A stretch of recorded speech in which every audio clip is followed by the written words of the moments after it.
Students, welcome back. So now we are starting seventh chapter of geography, that is population. So next, find out, obtain the following information for a particular day. तर मग इथे करायचं काय की कोणत्या एका दिवशी खालील माहिती मिळवा. तर तुमच्या वर्गातील एकूण विद्यार्थी संख्या किती आहे, त्यापैकी मुले व मुलांची संख्या किती आहे, किती जण ॲबसेंट आहेत, किती जण तुमच्या शाळेत आहेत, त्याच्यात शाळेत टोटल मुलं किती, नंतर कोणत्या वर्गाची संख्या जास्त आणि कोणत्या वर्गात सर्वात जास्त ॲबसेंटीज आहे.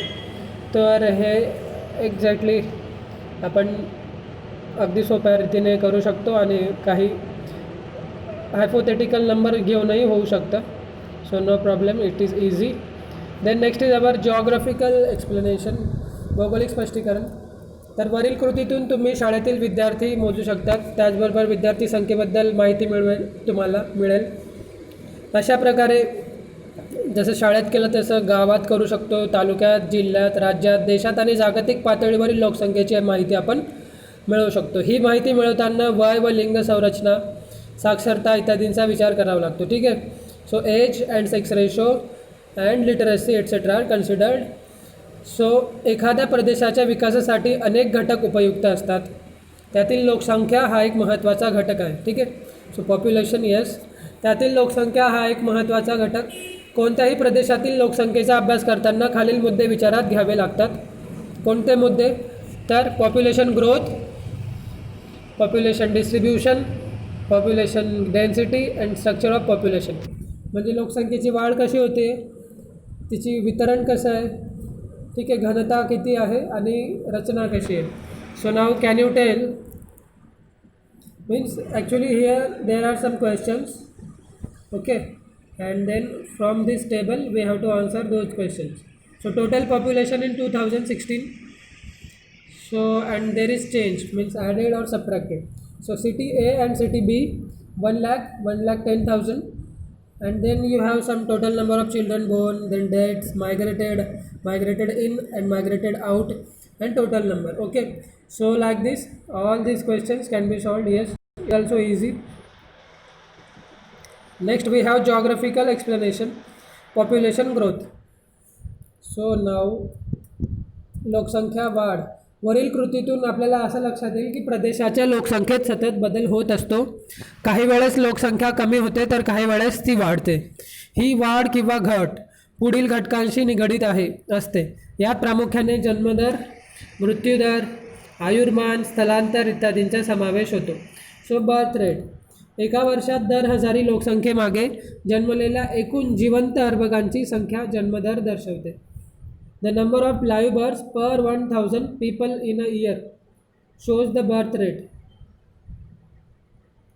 ओके, तर एका वर्षात दर हजार लोकसंख्येमागे जन्मलेल्या एकूण जिवंत अर्भकांची संख्या म्हणजे जन्मदर. Then death rate, the number of deaths per 1,000 people in a year shows the death rate. एका वर्षाच्या कालावधीत दर हजारी लोकसंख्येमागे एकूण मृत झालेल्या व्यक्तींची संख्या मृत्यूदर दर्शवते. ठीक आहे. म्हणजे 1,000 लोकसंख्या आहे तर त्याच्यात किती जण जन्माला आले, किती जण मेले, ठीक आहे, हे जन्मदर, मृत्यूदर. नेक्स्ट इज लाईफ एक्सपेक्टन्सी, आयुर्मान. एखाद्या प्रदेशातील व्यक्तीच्या जन्माच्या वेळची अपेक्षित सरासरी आयुर्मर्यादा. ठीक आहे. नेक्स्ट इज मायग्रेशन, स्थलांतर. तर मग व्यक्ती एक किंवा व्यक्तीसमूह दुसरीकडे जाणे किंवा दुसरीकडून येणे. ठीक आहे.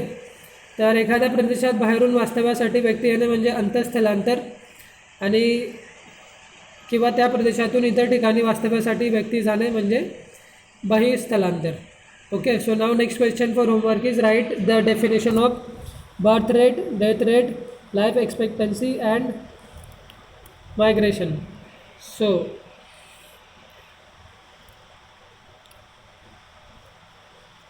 वरील सर्व घटकांचा लोकसंख्या वाढीवर परिणाम होतो.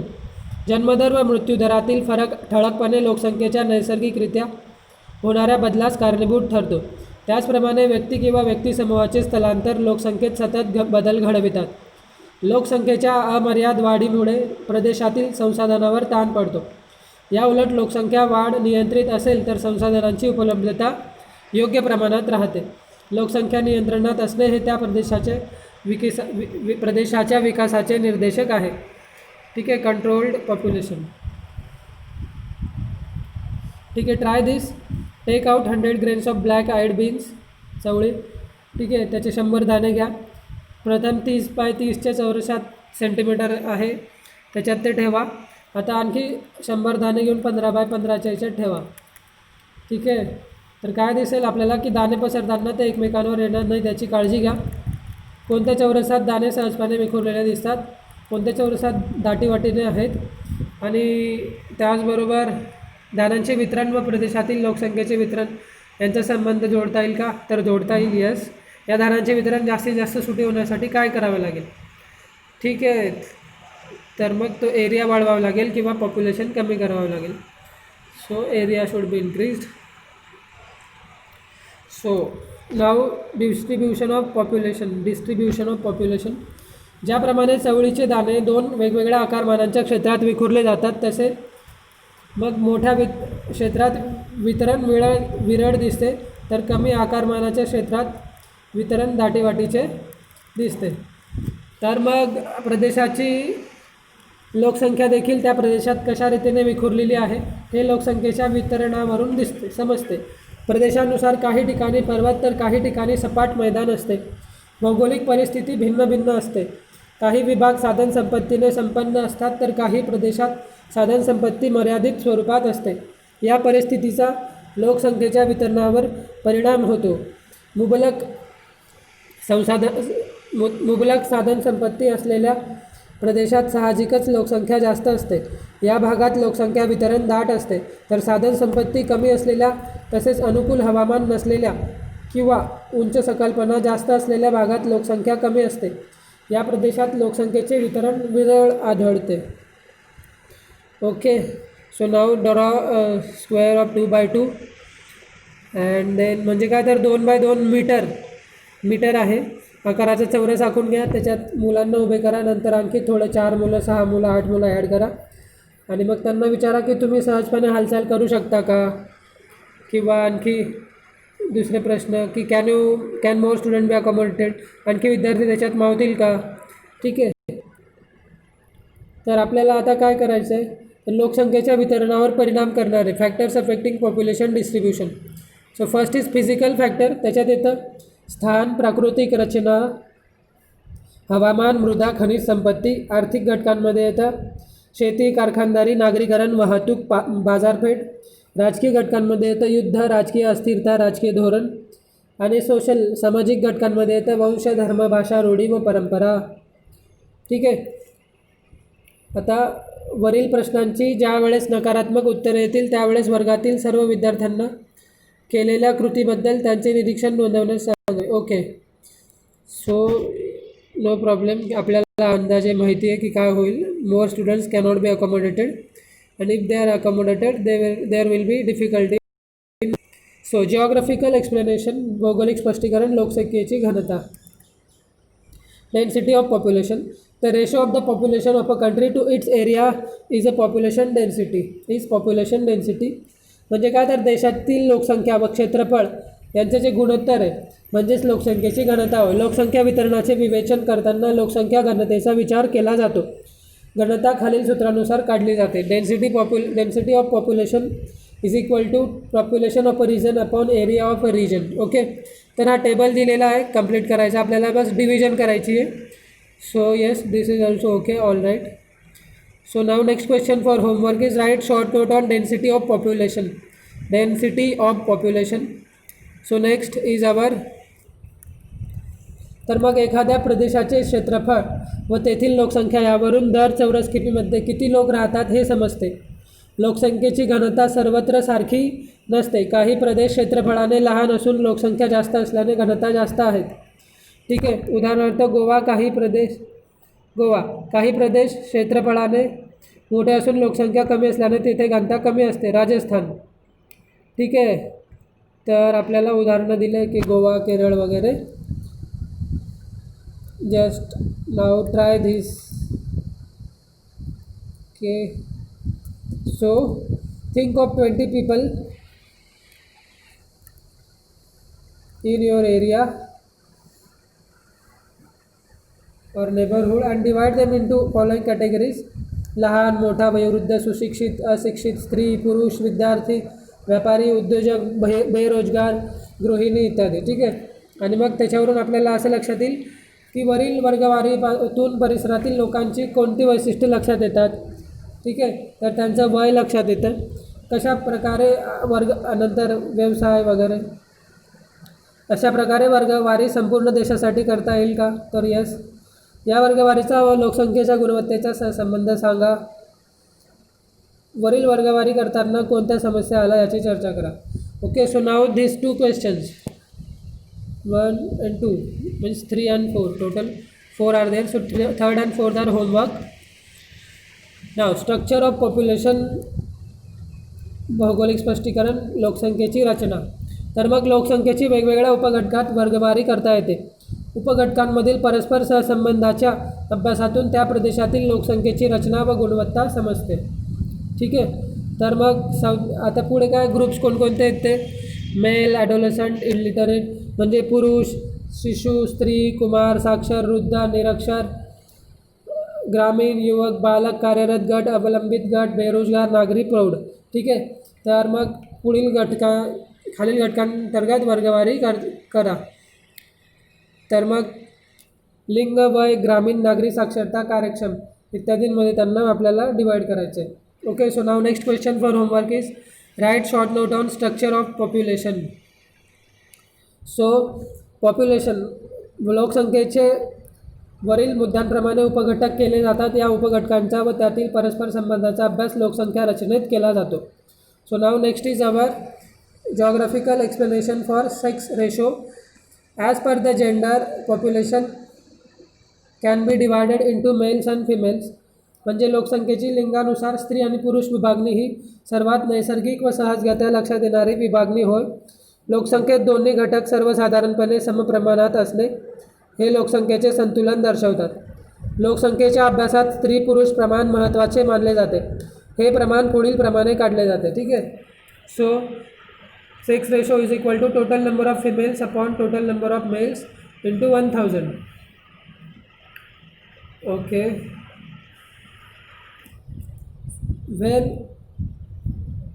दर हजारी पुरुषांमागे स्त्रियांची संख्या कमी असल्यास त्यास लिंग गुणोत्तर कमी आहे असे म्हणतात आणि प्रमाण जास्त असल्यास लिंग गुणोत्तर जास्त आहे असे म्हणतात. So now next question for homework is write short note on sex ratio. Okay. So this is 2011. Haryana, Bihar, Maharashtra, Chhattisgarh and Kerala. Okay. So Kerala is plus, others are negative, positive, negative. Okay. So yes, study the graph. ठीक आहे. आपल्याला इथून फक्त हे उत्तर द्यायचे. Which state has the highest sex ratio, which state has the lowest, and what changes should take place in Maharashtra to bring about balanced sex ratio and how much change is necessary. ठीक आहे. So these 3 questions are homework. So now next geographical explanation, भौगोलिक स्पष्टीकरण. ज्या ठिकाणी स्त्रियांचे प्रमाण पुरुषांपेक्षा जास्त असते त्या ठिकाणी प्रामुख्याने पुरुषांचे बहिस्थलांतर जास्त असते. हे स्थलांतर बहुतेकदा रोजगारानिमित्त होते. उदाहरणार्थ केरळ. परंतु ज्या ठिकाणी स्त्रियांचे प्रमाण कमी असते तेथे प्रामुख्याने स्त्रियांचा जन्मदर कमी असतो. So give it a try. असमान लिंग गुणोत्तराचे समाजावर काय परिणाम होत असतील. ओके. सो येस 1 अँड लिंग गुणोत्तर संतुलित राहण्यासाठी काय उपाययोजना करतील 2. So this 2 are also homework. So next topic, can you tell have a class discussion based on the following questions. How many people in your house are studying? What is their age? So no problem, this is easy. How many people in your house are working for a living? How old they are? And do your grandparents still work? What is their age? तर आपल्याला इथून लक्षात येईल की काही particular age group आहे ज्याच्यात खूप वयाने लहान आहेत आणि खूप वयोवृद्ध आहेत. तर ते काम नाही करत, बट मिडल एजवाले काम करतात. हेच ते लक्षात घ्यायचं होतं. सो नाव एज स्ट्रक्चर. ओके. सो वयोगट प्रमाण. एखाद्या प्रदेशातील लोकसंख्येतील उपघटक जेव्हा वयोगटांनुसार विचारात घेतले जातात तेव्हा त्यास लोकसंख्येची वयोगट रचना असे समजले जाते. या वयोगट रचनेचा उपयोग भविष्यातील वयोगट रचनेतील गतिमानता समजण्यासाठी होतो. त्याचप्रमाणे कार्यरत गट व अवलंबित गट यांचे प्रमाण लक्षात घेण्यासाठीही होतो. ठीक आहे. So youth and development is rapid. So economic activities करतात जे आणि नाही करत ते. सो भारतात कार्यक्षम लोकसंख्या गट म्हणजे 15 ते 59 वर्ष वय या वयातील व्यक्तींचा गट हा गट कार्यक्षम लोकसंख्या म्हणून ओळखला जातो. या गटातील व्यक्ती नोकरी व्यवसायात व्यस्त असतात, प्रदेशाच्या अर्थव्यवस्थेत प्रत्यक्षरित्या सहभागी असतात. ज्या प्रदेशात अशा गटाचे व त्यातही तरुण व्यक्तींचे प्रमाण जास्त असते अशा प्रदेशाचा विकास झपाट्याने होतो. नाव नेक्स्ट इज अवर